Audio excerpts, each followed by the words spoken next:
Hi there, this is Mr. Evans and this is a short video on branding.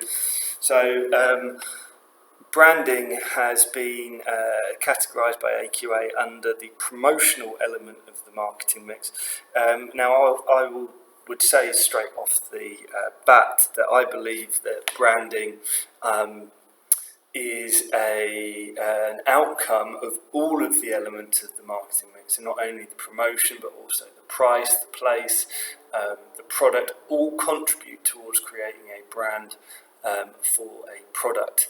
In this video I'll be looking at the value of branding, and then I'll come back and look at the promotional mix. So on the screen are some examples of British brands. Now, every time you look at one of these different logos, there's a psychological response going on within your brain. There are certain pictures, words, associations that you will feel for each of these brands. So, for example, when I look at the Guardian brand there, I get a image of independence, of impartiality, and I personally believe it's quite a good source of news. Not everybody would agree with that, but yeah, I see that as a reputable company. Okay, so that's my brand image. That's kind of the associations I get. It's not even conscious associations. These are just unconscious. They happen straight away. And so let's have a look at a definition of the word of branding. So branding is the process of deliberately creating an identity for a business or product that is distinctive and is a source of competitive advantage. So there's a couple of things in this definition that I just want to pick out. The process of deliberately creating. So branding is where an organisation deliberately attempts to influence those kind of associations that I just spoke about, those psychological kind of associations that we get when we see a brand or a shop or anything to do with that business. Businesses want to create a certain image for us to be carrying around a certain set of pictures, images, associations with their brand. And the process of branding is trying to influence, that would be one word, manipulate that would be perhaps a different take on it.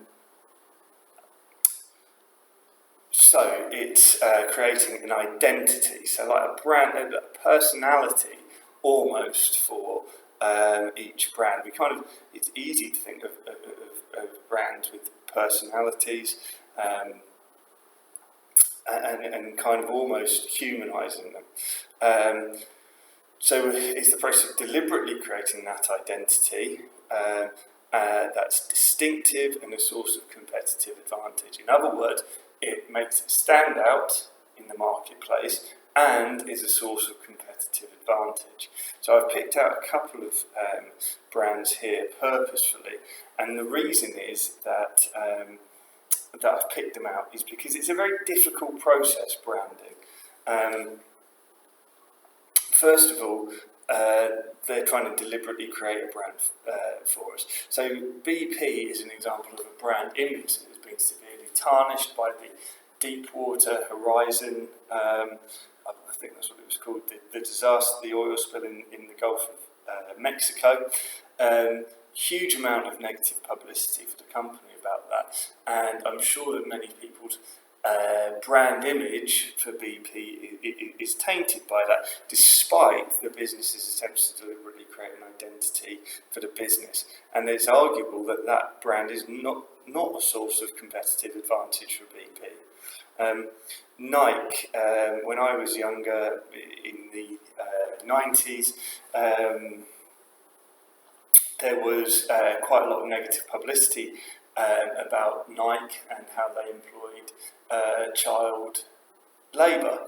Now, I'm sure that Nike have improved their working practices since then, but I still avoid Nike and will favour other sports brands over Nike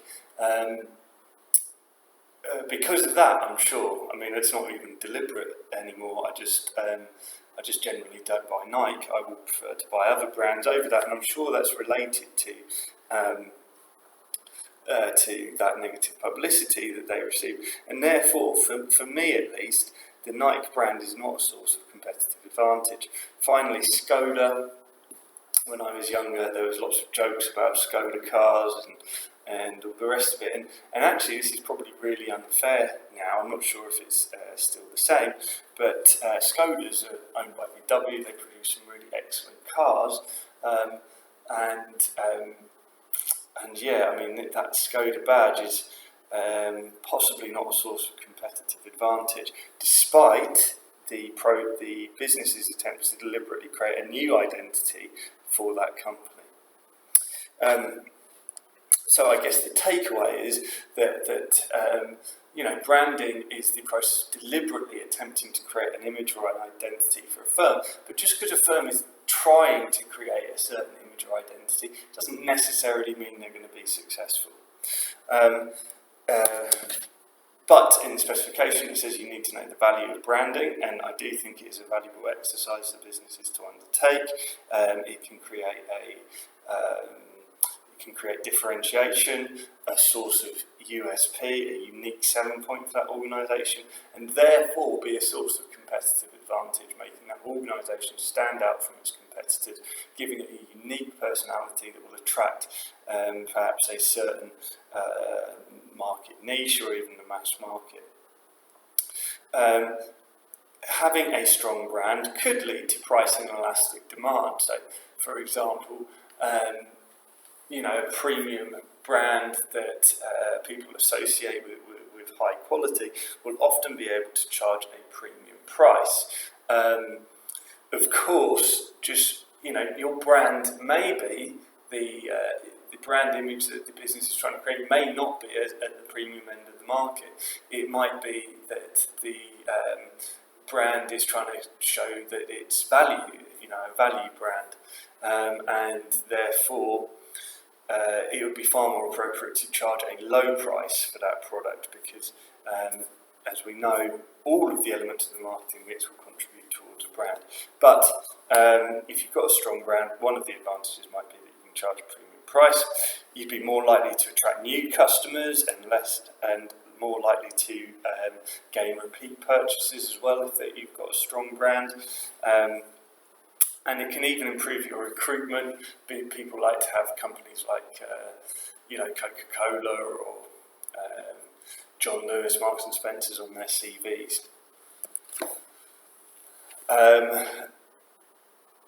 However, there are costs to branding. First of all, it can be difficult to change brand image. If you've created a particular brand image that you then might need to change, it can be very difficult and costly to do so.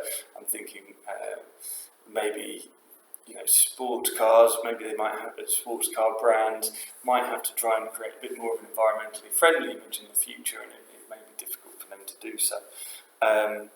It can be expensive to create a brand image. You have to engage in a lot of publicity. It's got to tie in with the rest of your marketing mix.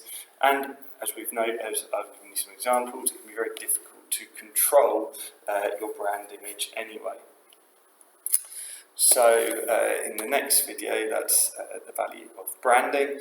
We'll look at decisions about the promotional mix.